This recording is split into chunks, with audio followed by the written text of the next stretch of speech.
A cassette tape is playing in a kitchen in Harlem. A 12-year-old boy is crying on it. They cutted my finger off. Please help me. Get the money. I love you, Mommy. The woman listening to that tape is 44 years old. Her name is Velma Porter.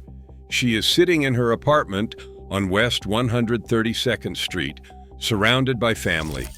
Brothers, sisters, cousins, nephews. Everyone came when they heard the news. Everyone is packed into this apartment, trying to figure out who took Velma's youngest child. Her 12-year-old boy, Donnell, disappeared on his way to school that morning, and now his voice is coming out of a cassette tape that was found inside a coffee cup in the men's bathroom of a McDonald's on 125th Street. Next to the tape were two of his rings and his index finger. The family is panicking. Velma is broken. Her daughter Pat wants to call the police, but one man in the room keeps saying no. Stay calm. Don't involve the cops. Just get the money. Let the family handle this. His name is Johnny. He is Velma's brother, and he is the one who kidnapped the boy. He is standing in that room, watching his own sister listen to a recording of her child screaming, and he is the reason that tape exists. By the time anyone figures this out, 2 of Velma's 3 children will be dead, and the man who killed one of them will sit in the front row at the funeral. You know the movie Paid in Full. You know the names: Rich Porter, Alpo Martinez, AZ Faison, Makey Pfeiffer, Cameron, Wood Harris. But that movie left out the worst part, because this is not a story about the streets. This is about what happens when the person who is supposed to protect your family is the one destroying it. This is the story of Donnell Porter and the uncle who took him. Velma Porter raised her 3 children in Sugar Hill on the west side of Harlem, historic blocks. The same neighborhood where Duke Ellington once lived, where Langston Hughes wrote poetry, and where Thurgood Marshall raised his family before he sat on the Supreme Court. By the 1970s and the 1980s, Sugar Hill was something different. Rich was the oldest, born July 26, 1965. Smart, charismatic, the kind of kid who could talk his way into anything. At 9 years old, he was bagging groceries and selling newspapers. By 12, he was selling joints on the corner for $1 each. He even cooked up a fake substance, eggs and sage, and sold it as hash to kids who did not know the difference. Patricia came next, born in 1966. She was Rich's confidant, his ride or die, the sister who knew everything and protected everyone. Then the baby, William Donnell Porter, born in 1977, 12 years younger than Rich. By the time Donnell was learning to tie his shoes, Rich was buying his first BMW. He was 16. Velma struggled with her own demons. She was a user. The same product that was flooding Harlem, that her own son was moving, had its hooks in her too. That's the contradiction nobody talks about. Rich Porter was a kingpin who could not save his own mother from the poison he sold. But he tried to give his family everything else: cars, clothes, safety, and especially for Donnell, a childhood, something Rich never got. Pat would say years later, "I consider my little brother my first child." Donnell was everybody's baby, the one the whole building looked out for, the one who was supposed to make it through.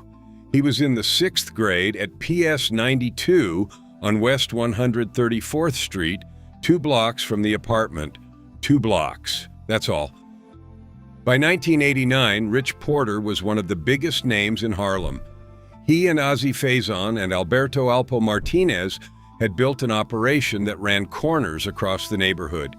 Each of them had their own connect, their own territory, their own clientele, but they moved as a unit. Ozzie was the brain, calculated, careful, the one who understood that this life had an expiration. Rich was the image, the flash. He never wore the same outfit twice. He kept a garage in Manhattan with over a dozen luxury cars, Porsches, BMWs, Benzes. The streets called him Richie Rich. They called him Money Rich. He and Alpo once walked into a car dealership and bought two Porsche 944 Turbos with $75,000 cash in a paper bag. Alpo was the wild card, fearless, reckless, the one everyone watched because you never knew which way he would turn. In August 1987, AZ got shot 9 times during a robbery at his apartment. He survived, barely. But it changed him. He started thinking about getting out, started talking about music. He stepped back. That left Rich and Alpo running things together. Rich was moving $50,000 a week in product, 5 kilos a day at his peak. He owned roughly 40 cars throughout his career. He was an acquaintance of LL Cool J. He branded his product much better and sold it off the corner of 145th and Amsterdam. He was 24 years old, and he had a target on his back the size of Harlem. But the threat did not come from the police. It did not come from a rival crew. It did not come from the streets at all. It came from the dinner table. Every family has someone who watches from the edges. Johnny Apple Porter was Velma's brother, Rich and Pat's maternal uncle. He was around. He was at the cookouts. He was at the holidays. Pat even called him her favorite uncle. But Johnny had a second life. He was a founding member of a crew that operated out of Harlem and the South Bronx. The crew was run by a man named Clarence Heatley. People called him Preacher. His organization was called the Preacher Crew. And his personal nickname was one that the FBI put in their case files, the Black Hand of Death. Preacher Heatley was 6'7". He had been in and out of institutions since age 9. He dropped out of school in the 4th grade. By 1983, he had built a criminal organization that specialized in 3 things: selling product, kidnapping dealers, and killing anyone who resisted. His top lieutenant was a man named John Cuff, a former New York City housing police officer. Cuff was known on the streets as Big Cuz. He was Preacher's bodyguard, driver, and personal enforcer. Sources say Cuff preferred to strangle his victims with his hands. The crew's enforcers were called janitors. Some of them had tattoos of a mop and bucket dripping with blood. They tortured people in the basement of an apartment building Preacher owned on the Grand Concourse in the Bronx. They ran a murder-for-hire operation, $5,000 per body. And after they fulfilled a contract, they would turn on the person who hired them, because anyone who needed outsiders to do their dirty work was weak, and weakness was an opportunity. The Preacher crew was responsible for at least 45 homicides. They allegedly kidnapped R&B singer Bobby Brown and made Whitney Houston pay the ransom. They allegedly kidnapped producer Teddy Riley. They extorted dealers across Harlem for $10,000 to $30,000 just to be left alone. And Uncle Johnny was one of them. Now here is what made Johnny dangerous. According to Pat, Rich and Johnny were never close. Rich knew Johnny talked behind his back. AZ would later say that Rich should never have let Johnny see how much money he was making.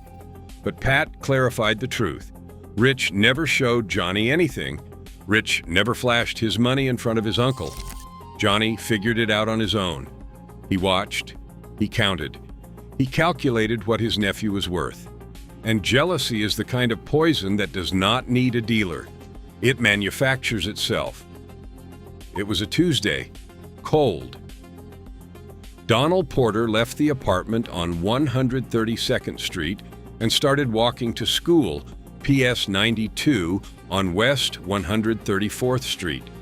A walk he made every single day. 2 blocks through the neighborhood, past the bodegas, past the stoops, past people who knew his name because his brother was Rich Porter. He was 12 years old, in 6th grade. He never made it to school.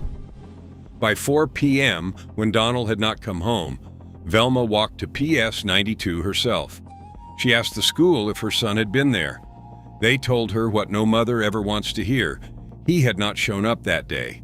At all. An hour later, the phone rang at the apartment on 132nd Street. It was Donnell's voice. He said, "Mommy, they have me. I don't know what they want." Then the line clicked dead. Hours crawled by. Another call, a man's voice this time. No names, no negotiation, just instructions. "Don't call the police. We want $500,000. Then another call and another. At 1 a.m., the fourth call came. Velma told the voice the truth. She did not have that kind of money. By the next morning, the apartment was full. Aunts, uncles, cousins, neighbors. Everyone who loved Velma, everyone who loved Donnell, and in that room, standing among them, was Uncle Johnny. Calm, concerned, telling everyone what to do and what not to do. 24 hours after the kidnapping, the family received instructions. Go to McDonald's at 125th Street and Broadway. Go to the men's bathroom. Look under the sink. Someone went. Inside that bathroom, sitting in a coffee cup under the sink, they found 3 things. Donnell's severed index finger, 2 of his rings, and a cassette tape. Now think about this. A McDonald's, a place where families eat, where kids order Happy Meals, and under the sink in the men's room, someone left a child's finger.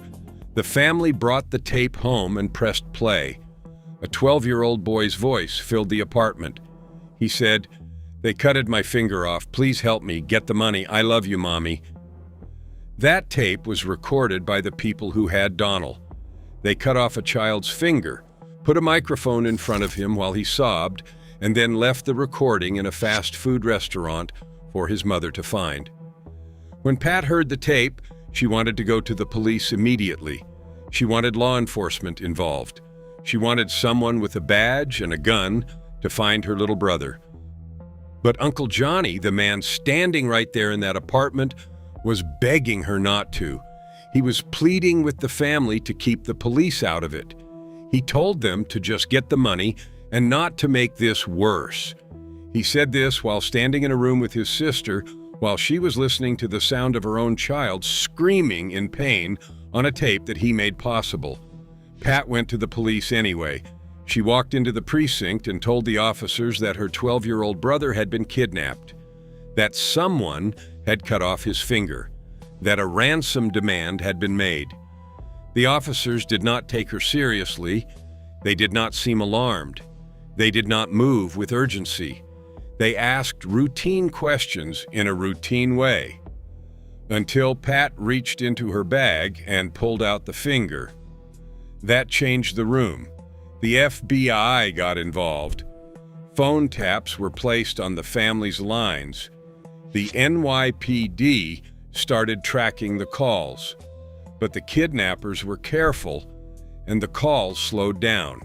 The ransom dropped from $500,000 to $350,000. Rich was scrambling. He did not have that kind of cash sitting around. Not liquid, not fast. According to Pat, Rich's Connect, his supplier, fronted him 30 kilos of product to help raise the money. That is how serious this was. Even the plug understood that a child's life was on the line. He handed over 30 kilos on faith. Rich was trying to move enough weight in a short enough window to buy his brother back. But he was already the most watched man in Harlem. Moving that kind of volume under that kind of pressure, with the FBI tapping phones and the preacher crew watching from the other side, it was impossible math. On December 10th, 5 days after the kidnapping, something arrived at the family's apartment on 132nd Street. A child, a young boy from the neighborhood, walked up to the door and delivered a handwritten note. Someone had given it to him, an unknown woman. The note said that Donnell was in pain, that he badly needed medical attention. a child delivering a ransom note about another child. And then, silence. The calls stopped. The demands stopped. No more instructions, no more tapes, no more notes. For 24 days, the Porter family waited. 24 days of not knowing if Donnell was alive, not knowing if the next phone call would be a demand or a death notice, not knowing if the boy who left for school on December 5th would ever walk through the front door again. Christmas came and went. New Year's came and went. The apartment on 132nd Street held its breath. Rich Porter was 24 years old. On the night of January 3rd, he got into a car with Alpo Martinez. The two men had built an empire together. They bought matching Porsches. They were the first in Harlem to own convertible BMWs. Locals credited them with starting the trend of reclining far back in the driver's seat while cruising. They were brothers in everything but blood. Something had broken between them. The exact trigger depends on who is telling the story. Alpo would later claim that Rich had been overcharging him $3,000 to $5,000 per kilo. Others say the fracture went deeper, that Rich was diverting product to raise the ransom for Donnell, and Alpo saw it as betrayal. Whatever the reason, Alpo made his decision. He shot Rich Porter multiple times in the head and chest. Then, he and an accomplice, a man known as Big Head Gary, drove the body to Orchard Beach in the Bronx and left Rich in the bushes near the water. When police found the body on January 4th, they found $2,239 in his pocket. A man who had owned 40 cars, a man who moved $50,000 a week, a man whose lifestyle was so legendary that Makey Pfeiffer would one day play him on screen. He died with what most people spend on rent. Detectives drove to 132nd Street to deliver the news. When they told Velma that a body had been found, the family's first reaction was terror. They thought it was Donnell. It was not. It was her firstborn son, and her youngest was still out there, somewhere in someone's hands, missing for 29 days. January 28, 1990. 25 days after Rich's murder. 54 days after Donnell was taken from that sidewalk. A body was found at City Island in the Bronx, less than a mile from where Rich had been dumped at Orchard Beach. It was inside 14 black plastic garbage bags. It was 12-year-old Donnell Porter. The logic was simple, and it was evil. Rich was the one with the money. Rich was the one who could pay the ransom. Rich was dead. And once Rich was dead, there was no point in keeping the boy alive, so they killed him. In 54 days, Velma Porter buried 2 of her 3 children. One was killed by his best friend. One was killed by his own blood. She just did not know that second part yet. Rich's body was found on a Bronx beach. Donnell's body was found on a Bronx beach, less than a mile apart. 2 brothers, discarded within walking distance of each other. The man who owned 40 cars, and the boy who was walking to 6th grade, both thrown away like they were nothing. They held a funeral for Donnell, a 12-year-old boy, a child who never sold a single thing on any corner, a child whose only crime was being related to a man with money. The church was full. Family, friends, neighbors. The community that had watched Donnell grow up on 132nd Street. And sitting in those pews, surrounded by grief, looking Velma in the eyes, accepting condolences and shaking hands, were 2 men. Clarence Preacher Heatley, the Black Hand of Death, and Johnny Apple Porter, Velma's own brother, the men who orchestrated the kidnapping, who cut off Donnell's finger, who recorded his screams on a cassette tape, who left that tape in a McDonald's bathroom for his mother to find, who killed him when the money did not come, who stuffed his body into 14 garbage bags. They sat in that church, they wore their suits, they hugged Velma. Pat would later say on camera that Johnny was her favorite uncle. that she never, not for 1 second, could have imagined he was capable of this.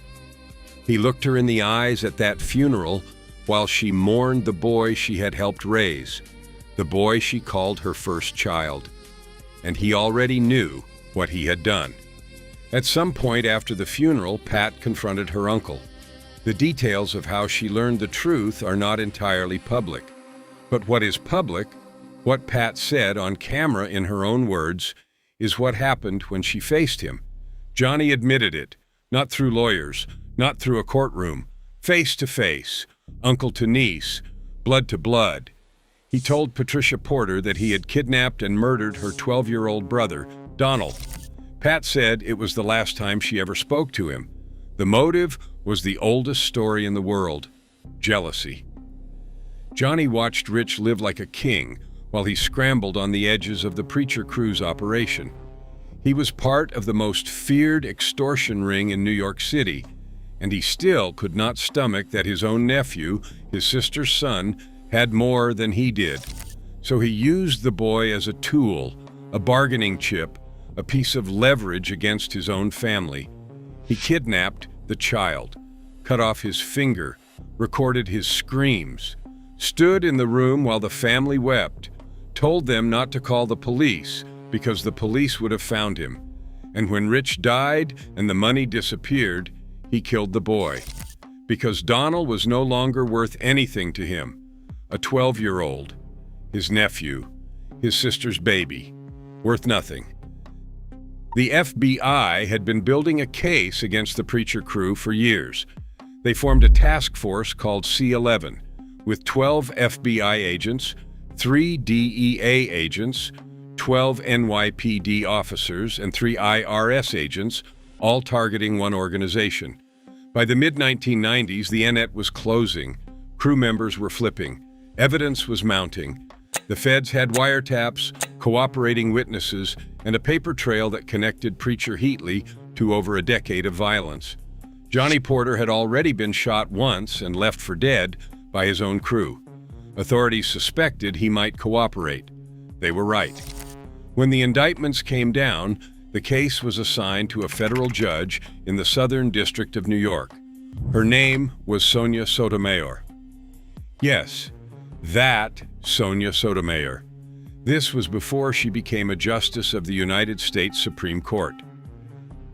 Clarence Preacher Heatley pleaded guilty on February 5, 1999 to 13 murders.